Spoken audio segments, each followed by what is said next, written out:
دوستو، نماز پڑھتے وقت ان 5 باتوں کا خاص خیال رکھا کریں۔ جب ہم نماز کے لیے کھڑے ہوتے ہیں تو اپنی آنکھوں کو بند کرنا مکروہ ہوتا ہے۔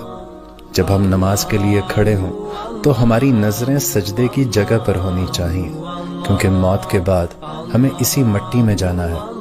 اور جب ہم رکوع میں جاتے ہیں تو ہماری نظریں پاؤں کے ناخن پر ہونی چاہیے، کیونکہ وہیں سے ہماری جان نکلنی ہے۔